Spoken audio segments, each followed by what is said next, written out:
You are listening to the cycling podcast at the Vuelta España in association with Rafa, celebrating the sport and producing the finest cycling clothing since 2004. Hello, my name is Richard Moore. I'm with Daniel Friebe. Hello, Rich. And we're joined once again by François Thomazeau. Hi there. For a second and final time, because you're off tomorrow, François. Yes, I'm going to the to Canada next week for the Quebec and Montreal Grand Prix. So, my last day here on the Vuelta. Excellent. Well, it's my last night in the Vuelta as well. I head off tomorrow, handing the baton over to Lionel Birnie. Speaking of whom, he has his tale of the Etapa. Over to you, Lionel. Stage 12 to the Basque city of Bilbao saw Belgium's Jens Keukeleire land Orica-BikeExchange's second stage win of the Vuelta. It was a relatively quiet day for the GC contenders, but there was plenty of aggression from riders sensing an opportunity to win a stage, simply because the stage didn't finish up a great big hill.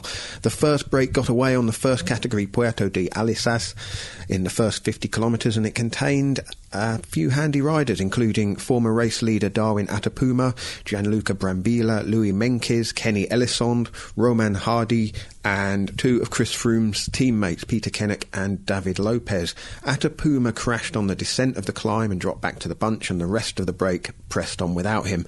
The final 50 kilometres took the riders over the Alto Vivero twice, and the break was brought back in on the first descent of that climb. Second time up, Dries de Venins of I Am Cycling went clear on his own.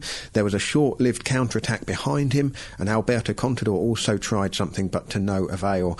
De Venins had 30 seconds lead going over the top of the climb, and he gave it absolutely everything on the run-in, but he was fighting a losing battle and was caught with around 2 kilometres to go. It was a bit scrappy for a while as several riders tried to get away going into the final kilometre, and with the finish looming in the wide straight in Bilbao, Keukeleire went for a long sprint but timed it to perfection and had the power to get over the line ahead of Maxime Bouet and Fabio Fellini.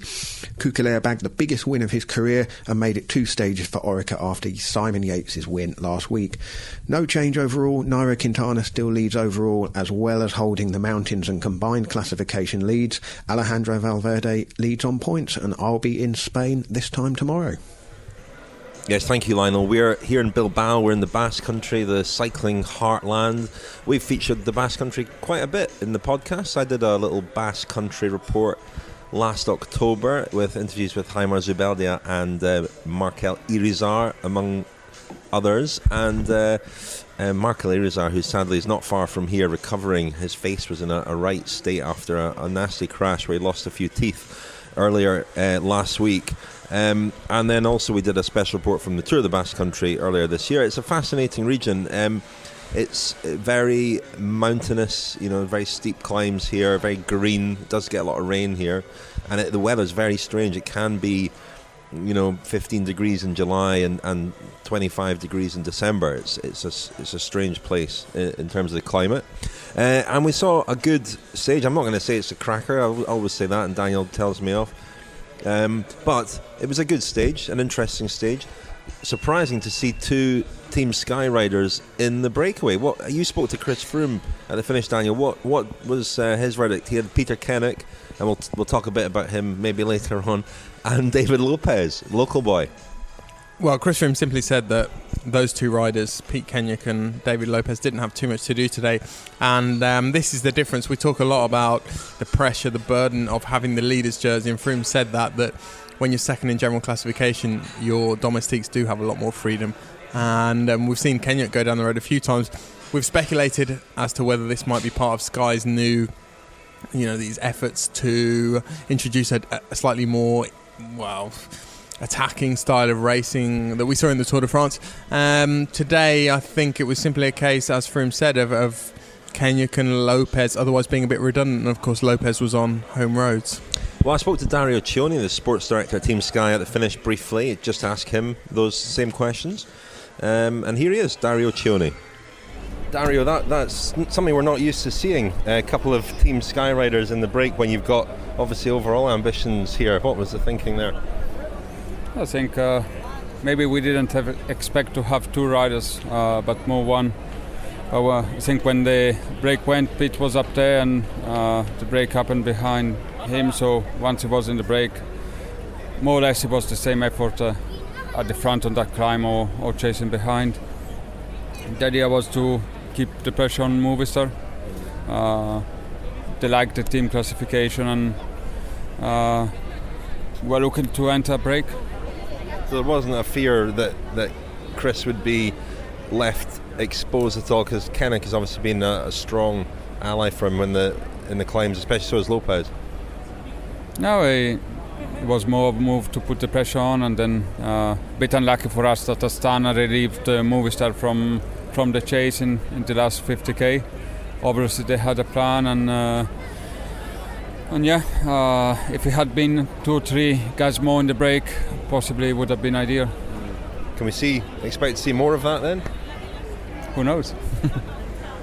So yeah, Dario had a bit of a glint in his eye. I think they enjoyed having 2 riders up the road. He suggested that had there been another couple of riders there, the breakaway might have stood a chance. I think they were also handicapped by the loss of Darwin Atapuma, your friend Daniel. You're a big fan of Darwin Atapuma, who had a terrible crash on the front on the descent. He went down very heavily, did really well to finish the stage more or less with the bunch, but they probably miss his firepower in the break. He's a good man in I'll say that. Of course, Joe Dombrowski would disagree, but he's quite a strong rider in a break, isn't he? Potentially.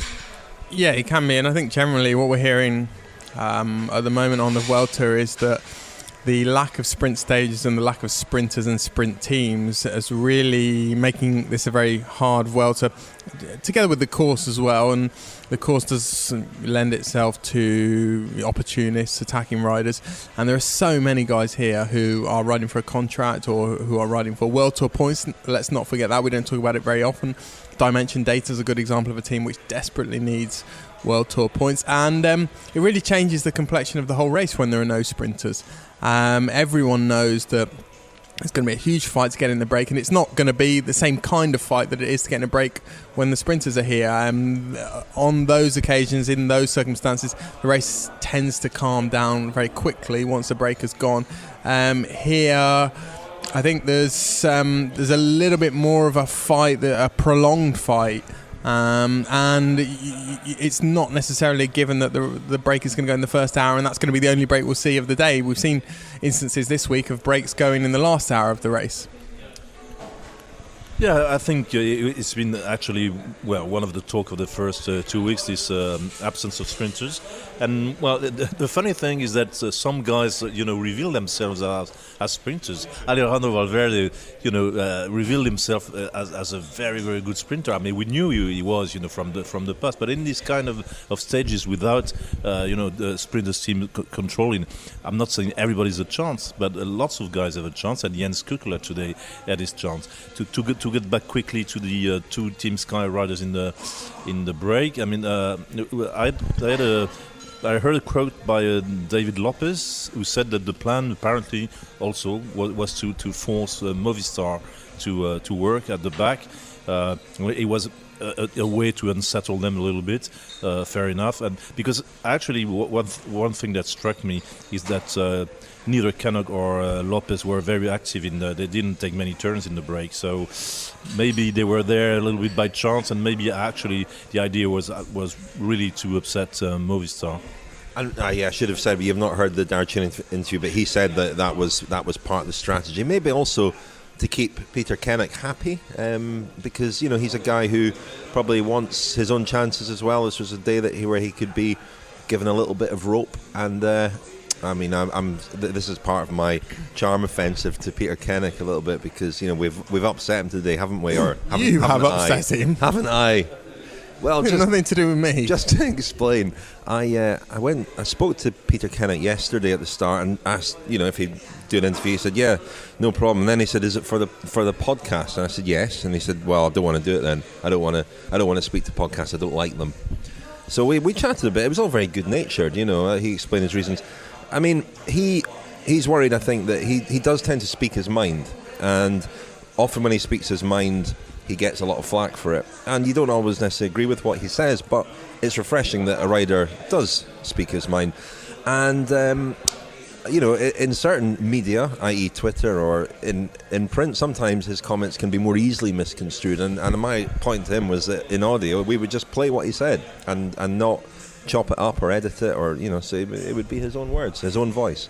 But I could tell it was going to take a while, and I think it might have dynamited any possibility of an interview with Kennaugh on the podcast, because he refused at the finish today to speak to the podcast. So I'm having nothing to do with this. Do you think it's of Peter's own decision not to speak to the podcast? It's certainly his own decision, yeah. Because I have found in the last couple of months and years, that how could I say, Team Sky's PR policy or relationship with the press has changed a little bit, and you always got the impression they all start talking the same. There's always a press officer not too far from you, trying to look and listen to what you're saying, and maybe Kennaugh is not within this frame, and so maybe that's the reason why. Maybe he's been told, well, you're a little bit too outspoken, and you should care a little bit more. I don't know. I suspect that some of the things he said have landed him in hot water. But I'm pretty sure, I'm 100% sure that it's not a team directive at all. I mean, a guy like Ian Boswell, who's his roommate, this might not help, but he came and did our Facebook Live with us the other day. It was an interesting moment in the press conference with Chris Froome when you asked a question, François, and Chris requested that you introduce yourself. Now, to explain that there was a distance there because you were down in the press centre, so he maybe couldn't see who was asking the question, but it was a bit of an odd moment. It was an odd moment. I can understand it because it's true that from time to time it's the polite thing to do to introduce yourself.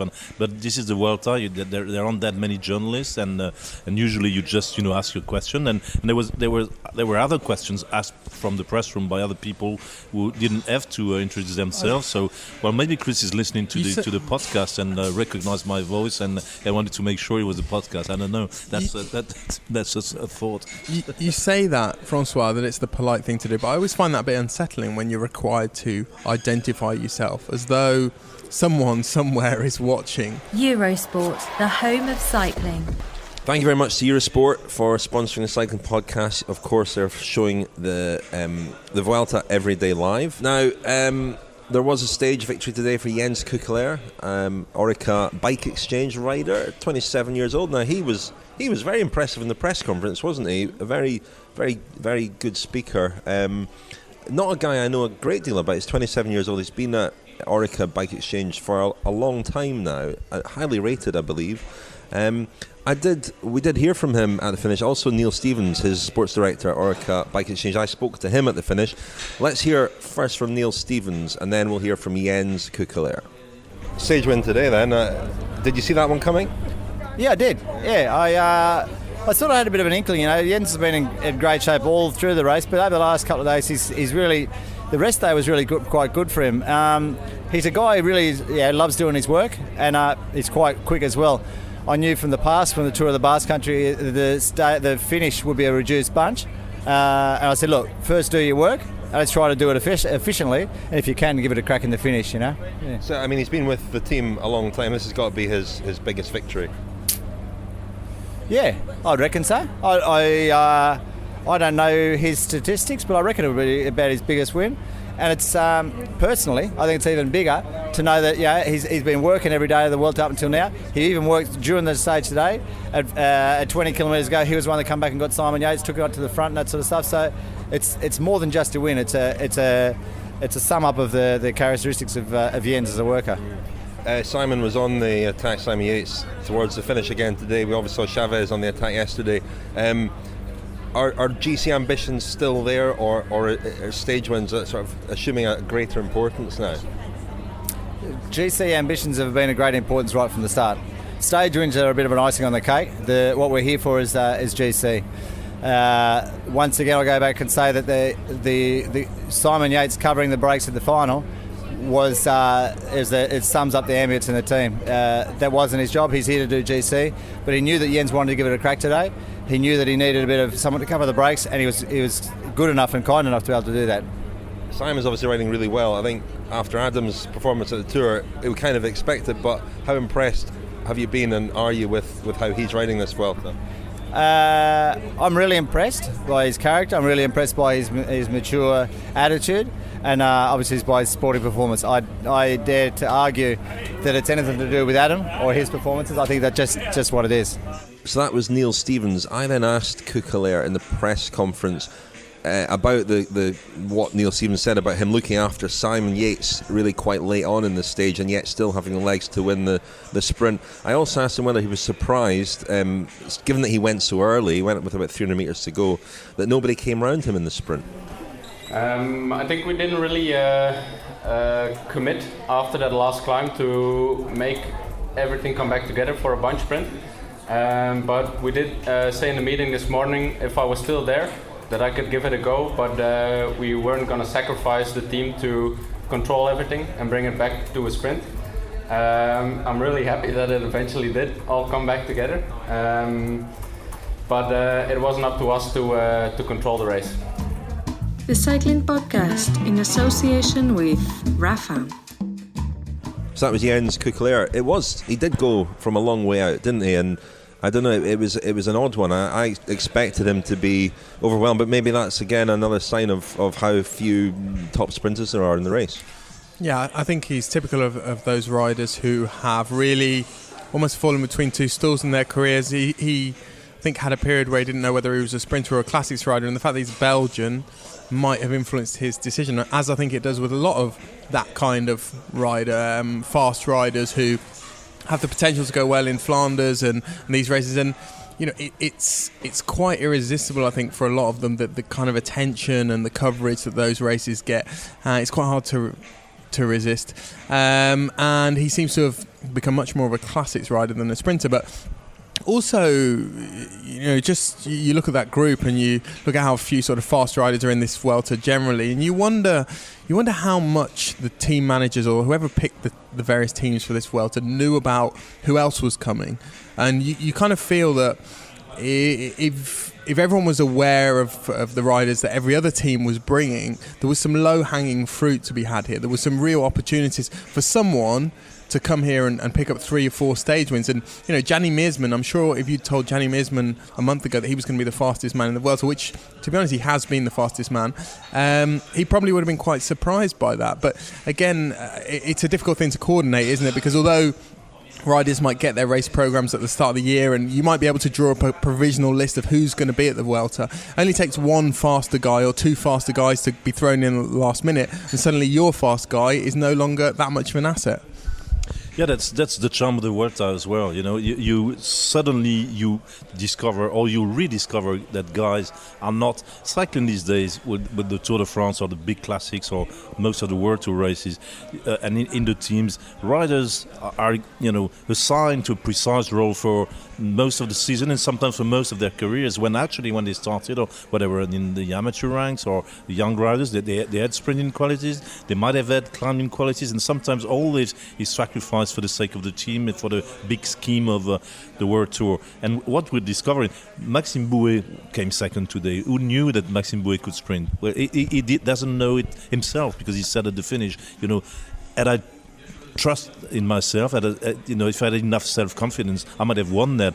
But I just went for a podium place, and then I realized, oh bloody hell, I could have won it, and so all these guys all of a sudden find themselves surprised to finish in a good position. The other thing is we're coming to a stage in the Vuelta where everybody's tired, and so almost anything can happen. Look, normally Christian Sbaragli, the Italian sprinter for the Dimension Data, who won a stage last year, he should have been the fastest sprinter in the field there, even faster than Keukeleire. He was 4th or 5th? 5th, I think, and so 4th. Yeah, so it also goes to show that at this stage in the Vuelta, with the few chances left, well, almost everybody's got a chance. So who's going to win tomorrow, François? It's another difficult one to call tomorrow. Yeah, absolutely no idea. No, for once, I'm not even going to try. I don't know. I and probably a lot of other people were disappointed that Pello Bilbao of Caio Rural didn't win, because surely that would have been the first ever winner of in an eponymous city in a Grand Tour. What a challenge! Surely, what a challenge you set us there. I mean, this is going to be all over the Twitter sphere, to try to find if one day a guy won a stage in an. Can you think of anyone who Irish could have? peloton? Killian's got to know, has he not? But can you think of anyone? Can you think of anyone who was named after or whose surname was a city who might have possibly had a chance? I couldn't. Well, you've probably had longer to think about this, Daniel, than us. I think you've really put us on the spot here. Well, as we said, as we discussed between us and on Twitter, there's quite a few little villages called Quintana in Spain. So maybe one day, who knows? But and there was a funny thing I noticed, because you pointed out that we went through a little village called Quintana, and the day when Quintana won the stage. But I also it reminded me that 2 days before, when he took the red jersey, we also went through a village called Quintana del Rueda, I think. There's something there. Did you also spot that a couple of days ago on the way down from Peña Cabarga, we went through a place called Heras? That's right, and we also went through a place on the very first day, through a place called Reza, which didn't bring any luck to Kevin Reza, who unfortunately had to leave the Vuelta after a crash. Whoever you are, wherever you ride, whatever the reason, Rafa exists to improve your ride with the finest kit, inspiring stories, and vibrant clubhouses and communities all over the world. See rafa.cc for more information. Thank you very much to Rafa for sponsoring the cycling podcast. So, since we've got you here, Francois, as our young French rider, I wanted to ask you about Pierre Latour, riding extremely well. I just looked up where he is. He was quite active the other day on the climb, and he's still pretty well placed overall. He is 17th. Not as high up as I thought he was, but he's been good, and he's only 22 years old. What can you tell us about him? The funny thing is almost the first time I heard about Pierre Latour was on the Vuelta last year. I took the plane with Vincent Lavenu, who is the AG2R manager, and he told me, the next big thing in French cycling is Pierre Latour. He's so good, and he even told me that when Latour was 19, one day, he did something that one of these coaches didn't like, and so he was punished for that, and he came to Vincent Lavenu and told him, what this guy did is not good. I was punished, but I shouldn't. And Lavenu told me, well, I was forced to support, my staff, but in the same time, it shows that this guy's got personality. And he told me, this guy is the next big thing. And so this year, he came to the Vuelta, and it's very strange. I mean, it's the strategy of the AG2R. Maybe some other teams are trying the same thing. He came as the unofficial leader. What Julien Jourdi, who's the AG2R team director on this race, told me is that they brought Pierre Latour here for him to really go for the GC, to act as a leader, and they want him to get the reflexes of a leader from the youngest possible age, so that he's got the right attitude, the right, he knows exactly how to behave with his teammates and everything. And the plan, Jourdi said, was to do exactly the same they did with Romain Bardet, to bring him, to make him aware from the very start that he's a leader and that he has to act like one. I think that's probably an important reflex for guys to learn. I mean, Candel are trying a similar thing with Davide Formolo here. Rather than I think it's very easy for guys who come here with GC ambitions, as soon as they lose some time on the first mountain stage or second mountain stage, to almost fall back on the option of I'll go for a stage win, and that almost becomes a bit of a comfort blanket for the rest of the race. And it's a completely different mentality, isn't it, from really having to dig in every single day and just limit your losses and just stay focused, stay concentrated, because I think that ultimately is the discipline of riding Grand Tours, to keep that focus. I think also that for somebody like him, Romain Bardet will be very important. This generation, Pinot, Bardet, Barguil, are almost sort of trailblazers in a way. They're showing once again young French riders what can be done after a sort of lost or a couple of lost generations, and it could be the next wave of riders who come through who really do succeed at that level. The story that you tell about him upsetting his coach is very reminiscent of young Greg LeMond and Cyril Guimard, who was very unimpressed but secretly impressed by LeMond's antics at a race in Brittany, where he lost his temper with the mechanics and threw his bike away. And Guimard, that was the moment where Guimard thought, this guy has got the attitude, the personality that I'll need to control, but which will also carry him a long way.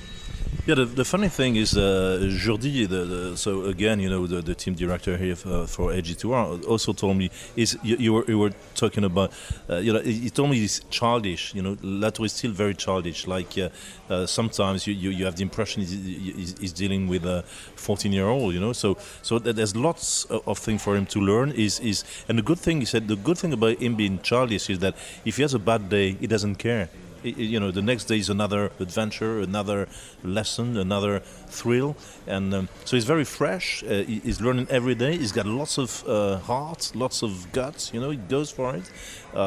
He never rode more than 10 days in succession in competition before. So I mean, these guys, and the fact that Jean-Christophe Perrault is an old guy, who was second in the Tour a couple of years ago, is there to show him the way. Is pretty symbolic of the passing of the baton between one and the other. Yeah, Latour is obviously one of the French guys to look out for in the future. Obviously. I tried to speak to Kenny Ellison at the finish. He was in the breakaway today. Unfortunately, he was in the douche when I appeared at the Francis de Jeux.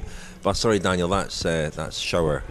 But yeah, little Kenny Ellison. He's a sort of he's somebody you've interviewed before, Daniel. He's sort of mercurial, isn't he? He's capable of great things. But I was looking at the FDJ bikes and his bike is tiny. He's like a mini Esteban Chavez. Yeah, when you see him, you almost can't believe he's a professional cyclist. You just wonder how he manages to stick with the peloton on the flat. And the problem he's had numerous problems. One particular problem over the last year been a horrific injury that he had. I remember seeing very grisly pictures on Twitter. That's was right. it a knee injury, Francois? I think it was, yeah, a knee injury. That kept him out of action for a long time, and at the same time, there's another problem with Kenny Ellison, but that's what the FDJ guys say, off the record more or less, is that he usually performs best at the end of the season, or even more so. Well, you were mentioning that before. He most of the time he performs well when his contract is ending. You see what I mean? He's the type of rider who needs that sort of pressure, and maybe the mistake Marc Madiot did in the last couple of years was to make him sign a 2-year contract. He's the kind of riders, I know it sounds a little bit cynical, but maybe some of these riders need that sort of incentive. And so from what I hear, he might have signed a new 1-year contract. And obviously some riders need that flexibility or that precarious edge to go for it, and that's been a problem with Ellison for a lot of time. Well, the injury. He's almost as cultured as you, Francois, as well. I mean, is that he likes his art, he likes his poetry, he likes his highbrow literature, but he's perfect for the Vuelta, really, or he's proven to be perfect for the Vuelta. He won at the Anglia a couple of years ago, and not the kind of guy. Again, we were talking about guys who can maintain their focus over 3 weeks. He's not someone who can do that, but he can really target. He can shine on odd stages. He can target stages, and he can be quite a dangerous guy in a breakaway, particularly when a lot of climbing and steep climbing is involved. Anything else catch your eye, Daniel or Francois? I mean, as you prepare to bow out from the Vuelta, what are your sort of thoughts on departure? Are you who's going to win? To be honest, I think Quintana is going to win it. Froome looks impressive, but he's always had his bad day on the Vuelta. So I suspect he might. Quintana looks really, really strong. He acts like a winner. He doesn't seem to doubt at all. I don't see him lose any time anywhere except in the time trial. And the time trial will be, we don't know. It's going to be the big, the big game, the big quiz of the end of the Vuelta. Will it be enough? Let's not forget that the day after the time trial, there's another big mountain stage with a steep climb, and so for me, Quintana is the guy. The most interesting thing I heard this morning, I don't know if it is true, that Quintana apparently, or some guys at Movistar, had questioned the use of power meters and said that they should be banned, and so I had a little bit of a chat this morning with Leopold Koenig, who says he never uses them in a race, and who said that Chris Froome on those 2 days when he paced and everything, apparently said that with the light of the sun and everything, they just couldn't see what was on the parameters. I don't know if that's right or wrong, but there was an interesting chat I had with Neil Stevens, the Orica-BikeExchange team director, who lives in Spain, and he was telling me what he likes about the Latin riders is that you go to the drawing board and you go with A, B, and C, and the Latin riders always come up with a D, and that's what he likes about Latin riders. And on the opposite, you've got Chris Froome, who paces, who plans his climbs. It's the opposition of two different styles of cycling that make it, that really makes it an interesting race. So we'll see who wins. The parameter Froome, if there is such a thing. I don't think that's entirely right. Or the inspiring or the improvising the artist.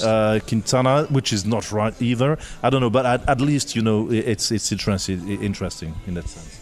François, just a question from me. If you could take your Vuelta organizer's red polo shirt off for a minute, and just on the race itself, it's a very appealing. You can't ignore the fact that when you're here, particularly, it's very obvious that it's quite synthetic and it's quite sort of confection, but it's a very appealing package what they've done with the Vuelta.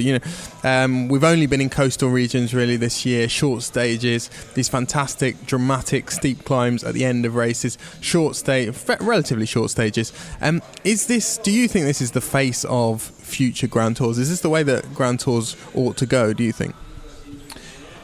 Yes, in many ways, I think that's the way it should go. The Tour de France will never go entirely in that kind of direction, because there will always be these longer stages. I mean, I think it's part of the tradition of the Tour that you have long, more than 200 k's stages. So, but if you look at the courses Christian Prudhomme has designed in the last couple of years, you have more of these, very short and dense and intense shorter stages. I don't think the Tour will ever sacrifice sprinters ever. That's another thing. As we discussed before, we don't have real sprinters here, and that's something that's part of the tradition of the Tour as well. That we won't lose. And the Vuelta is so exciting as well because it's at the end of the season, and you've got tired guys, you've got different objectives.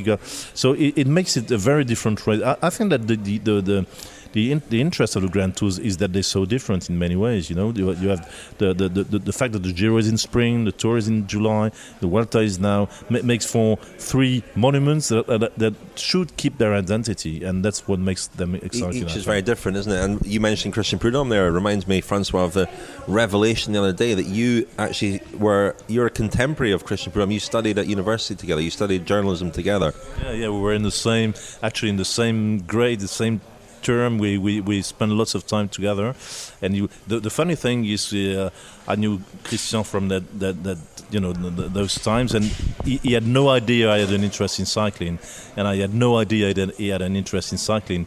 We were studying journalism, drinking beer, and talking about various things, but never. I don't think ever the word cycling came into our discussions. Would you have thought then that he would go on to have the career he's had? Never. No, he was really good he was a really good TV guy. He had this presence, that charisma. He was. Every time there was a camera, not far, his attitude changed, and he had this knack to attract light, to all of a sudden. So, which is something I don't have, and he has. But no, I really, it was a big surprise actually to think that, oh man, this guy is the director of the Tour de France. How long do you think he'll stay as the director of the Tour? He seems like he's in for the long haul. He seems like he's in until he's going to be in until the bitter end. Aren't they? They tend to do 30 or 40 years, don't they, directors of the Tour? Really, I can't see him retired for quite a while. I mean, he's fit. He's young. Well, he's the same age as me because he's 55, 56. So, which is very, very young. No, I really can see him really going on for at least 5 years and probably more, probably 10. So because I can't see anybody else behind him, and I think he has a vision, and I don't always agree with his vision, but no, for me, he's the right man at the right place for now. Great. Well, we should finish things there. I spoke to Tim Kerrison this morning, Chris Froome's coach. That's for a forthcoming Friends special on Bradley Wiggins. It'll be out in December. Spoke for a long time to Kerrison about Bradley Wiggins and his role in turning him into a Tour winner in 2012. But on Froome, I did ask him, I said, how much longer do you think Chris can keep at this level? You know, he's talked about 5 or 6 years. How long do you think he can keep it going? He said about 10 days. It was a joke. But I think he was genuinely surprised at how well Froome is going. And he said that Froome is actually surprised. So, you know, perhaps, as you say, Francois, there could be a bad day. Because I think he's really unsure of his form here compared to the Tour, where he really does know, you know, his condition and can pretty much tell how he's going to go. So listen, this is my last appearance on the Vuelta podcast. You're off tomorrow, Francois. Yes, I'm going to Canada next week for the Quebec and Montreal Grand Prix. So my last day here on the Vuelta. I don't want to sort of say that those races in Canada are not going to be interesting, but even more interesting that you're comparing at a book festival with British crime writers in Marseille this weekend. Yeah, that's right. It's just another one of my jobs. You know, there's a book fair. I'm selling a couple of books I've written, including one of yours, Richard, which I translated. It's called Bolt Supremacy. It's pretty good. It's especially after the Olympics. It's got a cooler name in French. Well, Bolt La Supremacy is very different. And and there's a couple of British writers coming to this books festival. It's near Aix-en-Provence, a place called Fuveau. So if you're around, you know, come along. And there are 4 British writers, and I'm supposed to show them around. And there'll be a couple of debates and signatures and stuff. So yeah. You've got this second identity, Francois, as a writer of books. You've written all kinds of books, have you not? Yeah, I've written crime novels. I've written what we call bistronomic books. We've had this before, haven't we? I'm sure on the podcast before I've asked you to tell us the difference between a brasserie, a bistro, and something else. There's another one. And what we call a zinc. Yeah, I wrote a book called Au vrai zinc parisien. It's been translated into English into the authentic bistros of Paris, and I was telling you that I think the last time the bistro in French actually means bar. So a bistro is not necessarily a place where you eat. Brasserie is a big restaurant with lots of people, you know, and a bistro it's funny because English changed the French word into something different. It used to be just a bar, and now it's a bar in which you eat.